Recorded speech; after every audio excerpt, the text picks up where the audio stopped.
తర్వాత టెట్లో తరచూ వస్తున్నటువంటి ఇంకొక ఇంకొక ఇంపార్టెంట్ టాపిక్ అవసరాల అనుక్రమణ సిద్ధాంతం. అబ్రహం మాస్లోకి సంబంధించినటువంటి Abraham Maslow hierarchy structure of needs theory అంటారు దీన్ని ఇంగ్లీష్లో. ఇది ఒకసారి గమనిస్తే మనం అబ్రహం మాస్లో అనేటువంటి వ్యక్తి ఎవరు అంటే ఈయన అమెరికా దేశానికి చెందినటువంటి ఒక మానవతావాది. వ్యక్తి యొక్క అవసరాల మీద ఇతను చాలా అధ్యయనం చేసిన తర్వాత ఈ అవసరాల అనుక్రమణీయ సిద్ధాంతాన్ని ప్రతిపాదించడం జరిగింది.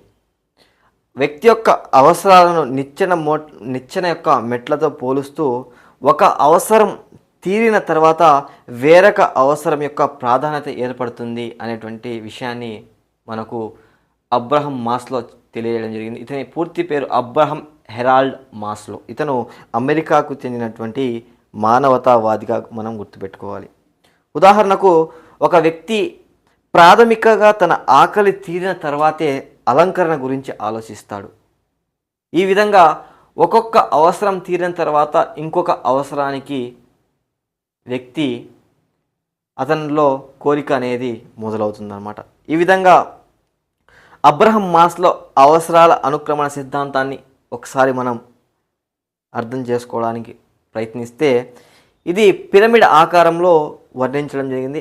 ఆధార భాగం అంటే మూల భాగంలో నిమ్న అవసరాలు అవి శారీరక అవసరాలు, రక్షణ భద్రత అవసరాలు. శారీరక అవసరాలు అంటే ఏమిటో నేను చెప్తాను, రక్షణ భద్రత అవసరాలు అంటే నేను చెప్తాను.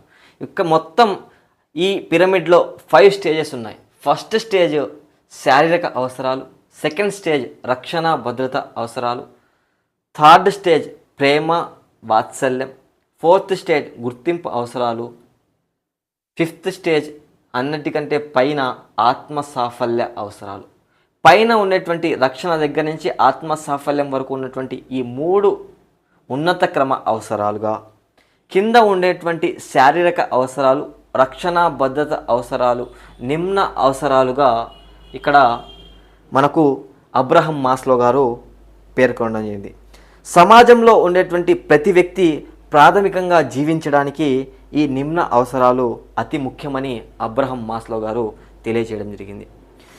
ఆత్మ ప్రస్తావన అనగా వ్యక్తి తనలో ఉన్నటువంటి ప్రతి అవసరాన్ని, సామర్థ్యాలను సంపూర్ణంగా వినియోగించుకుంటాడు. ఎప్పుడు అంటే అతని అవసరాలు తీరినప్పుడు. దానిని ఆధారంగా చేసుకొని మనకు అమెరికాకు చెందినటువంటి అబ్రహం హెరాల్డ్ మాస్లో అనేక మంది యొక్క పర్యవేక్షణలో అవసరాల మీద అధ్యయనం చేసిన అనంతరం మాస్లో గారు అవసరాల అనుక్రమణీయ సిద్ధాంతాన్ని ప్రతిపాదించారు. దీని ప్రకారం వ్యక్తిలో అవసరాలు అనేవి ఒక వరుస క్రమంలో అమర్చబడి ఉంటాయి. ఒక అవసరం తీరిన వెంటనే మరొక అవసరం తీర్చుకోవాలనే ప్రయత్నం చేయడం ప్రారంభిస్తాడు. ఈ విధంగా వ్యక్తి యొక్క అవసరాలను ప్రధానంగా 2 రకాలుగా అబ్రహం మాస్లో గారు పేర్కొనడం జరిగింది. అందులో ఒకటి ప్రాథమిక అవసరాలు, 2 గౌణ అవసరాలు. టెట్లో ప్రాథమిక అవసరం అంటే ఏమిటి, గౌణ అవసరం అంటే ఏమిటి అనేటువంటి విషయాలు దాదాపు అడుగుతున్నటువంటి అంశం. తర్వాత ఈ ప్రాథమిక అవసరాలు అంటే ఏమిటంటే వ్యక్తి జీవించడానికి, మానవ జాతి మనుగడకు తప్పనిసరిగా అవసరమైనటువంటి మౌలిక అవసరాలనే ప్రాథమిక అవసరాలు అంటాం. ఉదాహరణకు గాలి, నీరు, ఆహారం, తగు ఉష్ణోగ్రత, విసర్జన, విశ్రాంతి, మాతృత్వ ఉత్సుకత ఇవన్నీ కూడా శారీరక అవసరాల కింద కూడా వస్తాయి. అదేవిధంగా ఇవి ప్రాథమిక బేసిక్ నీడ్స్ అన్నమాట. తర్వాత మాస్లో వీటి అన్నిటిని కలిపి నిమ్న క్రమంలో అమర్చడం. ఎందుకంటే ఒక అవసరం చూడండి, నిచ్చెన మెట్ల ఆకారంలో పిరమిడ్ రూపంలో అవసరాల అనుక్రమణ సిద్ధాంతాన్ని తెలియజేసింది అబ్రహం మాస్లో. ఆ విషయాన్ని డైరెక్ట్ గుర్తుపెట్టుకోండి. అవసరాల అనుక్రమణ సిద్ధాంతం ప్రతిపాదించింది ఎవరు? Direct question, Abraham Maslow. ఏ దేశస్థులు? అమెరికాకు సంబంధించిన వ్యక్తి. ఇప్పుడు మనం ప్రాథమిక అవసరాల గురించి తెలుసుకున్నాం. ప్రాథమిక అవసరాలు అంటే ఏమిటంటే ఒక వ్యక్తి జీవించడానికి, జీవి మనుగడకు తప్పనిసరిగా అవసరమైనటువంటి ప్రాథమిక అవసరాలను గాలి, నీరు, ఆహారం, తగు ఉష్ణోగ్రత, విశ్రాంతి తీసుకోవడం, మాతృత్వ ఉత్సుకత, ఇవన్నీ కూడా మనకు ప్రాథమిక అవసరాల కింద వస్తాయి. తర్వాత ప్రాథమిక అవసరాలు తప్ప మిగిలిన అవసరాలు అన్నీ అంటే సాంఘిక మానసిక అవసరాలు కానివ్వండి, ఉదాహరణకు రక్షణ, భద్రత, ప్రేమ, వాత్సల్యం, గుర్తింపు అవసరాలు, ఆత్మ సాఫల్య సంబంధించిన అవసరాలు ఏవైనా కానివ్వండి, ఇవన్నీ కూడా ప్రాథమిక అవసరాల తర్వాత వచ్చిన ఏ అవసరమైనా గౌణ అవసరంగా మనం గుర్తుంచుకోవాలి. మాస్లో ఈ విధంగా 5 రకాల అవసరాల గురించి పేర్కొన్నాడు. 1 శారీరక అవసరం, 2 రక్షణ భద్రత అవసరాలు, 3 ప్రేమ వాత్సల్య అవసరాలు, 4 గుర్తింపు అవసరాలు, 5 ఆత్మ సాఫల్య అవసరాలు. అబ్రహం మాస్లో ప్రకారం నిమ్న స్థాయి అవసరాలు ఏదంటే శారీరక అవసరాలు, రక్షణ భద్రత అవసరాలు. అబ్రహం మాస్లో ప్రకారం ఉన్నత క్రమ అవసరాలు ప్రేమ వాత్సల్యం, గుర్తింపు అవసరాలు, ఆత్మ సాఫల్య అవసరాలు అనేటువంటి విషయాన్ని అభ్యర్థులు గుర్తుంచుకోవాలి. ఇప్పుడు ఒక్కొక్క దాని గురించి మనం మాట్లాడితే ముందుగా అడుగు భాగాన ఉన్నటువంటి శారీరక అవసరాలు గురించి ఒకసారి మనం మాట్లాడితే భూమి మీద మానవుని యొక్క మనుగడకు అవసరమైనటువంటి అవసరాలే ఈ శారీరక అవసరాలు. ఇందాక మనం చర్చించినటువంటి ప్రాథమిక అవసరాలైనటువంటి గాలి, నీరు, ఆహారం, మాతృత్వ ఉత్సుకత, నిద్ర, విసర్జన, ఇవన్నీ కూడా శారీరక అవసరాల కింద వస్తాయి. అందుకే మన స్కూల్లో సరైనటువంటి ఆహారం తిని రాని విద్యార్థి సరిగ్గా పాఠ్యాంశాన్ని అర్థం చేసుకోలేడు. కావున మధ్యాహ్న భోజన పథకం, ఉదయాన్నే అతనికి సంబంధించినటువంటి నీటి గంట పథకం అంటే నీటిని అందించడం, మధ్యాహ్న ఆహారాన్ని అందించడం, ప్రాథమిక అవసరాలు పూర్తి చేసినప్పుడే విద్యార్థి తను చదువుల మీద ఏకాగ్రత పెడతారనే విషయాన్ని కూడా అప్పట్లోనే, ఇప్పుడు జరుగుతున్నటువంటి గతంలోనే మనకు అబ్రహం మాస్లో ఈ అవసరాల సిద్ధాంతం ద్వారా వర్ణించాడు. అంటే ఆహారం తినకుండా ఇంటి నుంచి పాఠశాలకు వచ్చినప్పుడు విద్యార్థి అభ్యసనం మీద దృష్టి కేంద్రీకరించలేడు అని మన అబ్రహం మాస్లో పేర్కొన్నారు. అందుకే మధ్యాహ్న భోజన పథకం, తక్కువ ధరకే ఆహార పదార్థాలను అమ్మేటువంటి క్యాంటీన్లు పాఠశాలల్లో, కళాశాలల్లో ప్రోత్సహించాలి అని అబ్రహం మాస్లో ప్రాథమిక అవసరాలను తీర్చడం కోసం తెలియజేయడం జరిగింది. తర్వాత రెండవది కింద నుంచి పిరమిడ్లో చూస్తే రక్షణ భద్రత అవసరాలు, నీడ్స్ ఫర్ సేఫ్టీ.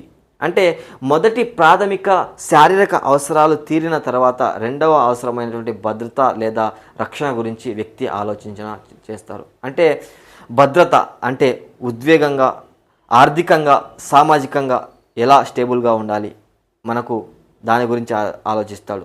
గృహంలో పెద్దలతో కలిసి ఉండాలనుకుంటాడు. అదేవిధంగా ఇతరులతో మంచి సంబంధాలను ఏర్పరచుకోవాలనుకుంటాడు. ఏ హాని, అపాయం నుంచి రక్షణ భద్రతను కోరుకుంటాడు. ఇది రక్షణ భద్రతకు సంబంధించినటువంటి అవసరాలు. రక్షణ అవసరాలు తీరకపోతే ఏం జరుగుతుందంటే భద్రత అంటే ఉండడానికి ఇల్లు కానివ్వండి, అలాంటివి లేకపోతే ఒక విద్యార్థికి ఇల్లు లేదనుకోండి, రాత్రిపూట నిద్రపోలేదు, స్కూల్కి వచ్చి పాఠం వినగలుగుతాడా? లేడు. అంటే విద్యార్థి యొక్క రక్షణ అంటే ఇల్లు లేదు, అతను సరైన భద్రత లేదు. అందుకే అతను క్లాస్ రూమ్లో కునుకు తీయడం జరుగుతుంది. అంటే అభ్యసన అంశాల మీద దృష్టి సారించలేడు. ఎప్పుడు రక్షణ అవసరాలు తీరకపోయినా కానీ విద్యార్థి తన యొక్క కృత్యాల మీద దృష్టి సారించలేరు అని అబ్రహం మాస్లోగా తెలియజేది. తర్వాత మూడవది ప్రేమ, లవ్. ఒక్కసారి గమనిస్తే ఇతరులను ప్రేమ, స్నేహం, మమతానురాగాలు, వ్యక్తిగత సంబంధాలు, భావోద్వేగ సంబంధాలను కావాలనుకోవడం మూడవ స్టేజ్ అబ్రహం మాస్లోగా చెప్పినట్టు. అంటే విద్యార్థిలో కానీ వ్యక్తిలో కానీ ప్రేమ సంబంధిత అవసరాలు తీరకపోతే నేను ఒంటరి వాడినేమో, నాకు ఫ్రెండ్స్ ఎవరు లేరే, విషమయోజానికి గురయ్యి తరగతి గదిలో సరిగ్గా హాజరు కాకపోవడం, చదువులో మధ్యలోనే మానేయడం ఇక్కడ మనకు గమనించవచ్చు. తర్వాత 4వది గుర్తింపు, గౌరవం, అవసరాలు. సెల్ఫ్ కాన్సెప్ట్ ఒకసారి గమనిస్తే మాస్లో ఈ అవసరం 2 ఉప అవసరాలను గుర్తించాడు. ఒకటి ఆత్మాభిమానం, రెండొకటి ఇతరుల నుంచి పొందే అభిమానం. అంటే పేరు ప్రఖ్యాతలు, సామాజిక అంతస్తు, వివిధ రకాల హోదా, పరువు ప్రతిష్టలు పొందాలనుకోవడం అంతర్గతంగా ఆత్మాభిమానం అయితే, ఆత్మగౌరవం అవసరం తీరిన తర్వాత మనకు వ్యక్తిలో అంతర్వర్తులుగా మారిపోయి ఒక్కొక్కసారి సంఘానికి హాని కలిగించడం, ఇలాంటి కృత్యాలు, అంటే పేరు సరైనటువంటి వాళ్ళ గుర్తింపు లభించినప్పుడు వాళ్ళు ఆత్మహత్యలు చేసుకోవడం, ఇలాంటి ప్రయత్నాలు మనకు ఇక్కడ అవసరం తీరినప్పుడు జరుగుతాయని అబ్రహం మాస్లో గారు తెలియజేయడం జరిగింది. అంటే సరైన గుర్తింపు కానీ లభించకపోతే వ్యక్తికి, ఆ వ్యక్తి సమాజానికి హాని కలిగించడం లేదా తనకు తానుగా ఏదో ఒకటి చేసుకోవడానికి అవకాశం ఉంది. అందుకే వ్యక్తికి సరైన గుర్తింపు ఉండాలని 4వ స్థానంలో గుర్తింపు అవసరాలను అబ్రహం మాస్లో గారు ఏర్పడడం జరిగింది. తర్వాత చివరగా ఉన్నత స్థానంలో ఆత్మ ప్రస్తావన, ఆత్మ సాఫల్య అవసరాల గురించి, నీడ్స్ ఆఫ్ సెల్ఫ్ యాక్టివైజేషన్. అంటే ఆత్మ ప్రస్తావన అవసరం వ్యక్తిని ప్రస్తుత స్థితి నుంచి ఉన్నత స్థితికి తీసుకెళ్తుంది. అంటే ఆత్మ సాఫల్య అవసరాలు అనేవి వ్యక్తిని ఇప్పుడు ఉన్నటువంటి స్థితి నుంచి ఉన్నత స్థితికి తీసుకెళ్తాయని అబ్రహం మాస్లో గారు పేర్కొనడం జరిగింది. ఆత్మ ప్రస్తావన అవసరం తీరిన వ్యక్తి ఉత్తమ లక్షణాలను, ఉత్తమ ఆశయాలను కలిగి ఉంటాడు, మానవతా దృక్పథంతో మెలుగుతాడు. అంటే ప్రతి వ్యక్తి యొక్క అన్ని అవసరాలు తీరాలి, శారీరక అవసరాలు తీరాలి, రక్షణ భద్రత అవసరాలు తీరాలి, ప్రేమ వాత్సల్య అవసరాలు తీరాలి, గుర్తింపు అవసరాలు తీరాలి, ఆత్మ సాఫల్య అవసరాలు తీరాలి.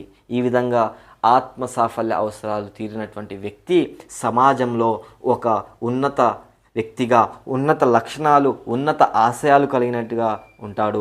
అతను మానవతా దృక్పథంతో వ్యవహరిస్తాడు అని అబ్రహం మాస్లో అవసరాల అనుక్రమణీయ సిద్ధాంతంలో తెలియజేయడం జరిగింది. ఈ విధంగా చూడండి, నిమ్న స్థాయి అవసరాలు, ఉన్నత క్రమ అవసరాలు ఒకసారి జాగ్రత్తగా గమనించుకోండి. ఎన్ని ఉన్నాయి? 5 స్టెప్స్ ఉన్నాయి. శారీరక అవసరాలు, రక్షణ భద్రత సంబంధించిన అవసరాలు, ప్రేమ వాత్సల్య అవసరాలు, గుర్తింపు అవసరాలు, ఆత్మ సాఫల్య అవసరం. క్రమం చూసుకోండి. 2వ స్థానం, 3వ స్థానం, 4వ స్థానం, 5వ స్థానం. పాదపీఠం అగ్రంలో ఏముంది, కింద ఏముంది అనేటువంటి విషయాన్ని జాగ్రత్తగా గమనించుకోండి. డైరెక్ట్గా టెట్లో వస్తున్నటువంటి ప్రశ్న ఏమిటంటే, అవసరాల అనుక్రమణ సిద్ధాంతం ప్రతిపాదించినది ఎవరు? Abraham Harold Maslow. వీరు ఏ దేశానికి చెందినటువంటి వారు? అమెరికా. వీరు ఎటువంటి శాస్త్రవేత్త? మానవతావాదానికి దృక్పథం కలిగినటువంటి సాంఘిక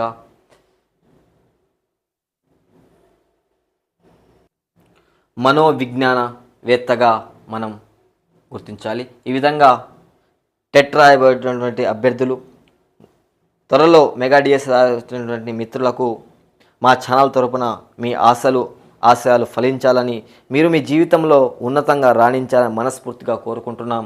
తిరిగి తర్వాతి వీడియోలో అద్భుతమైనటువంటి కాన్సెప్ట్తో, అద్భుతమైనటువంటి కోర్స్తో మీ ముందుకు రావడానికి ప్రయత్నిస్తాం. Stay focus on your studies. Okay, జై హింద్.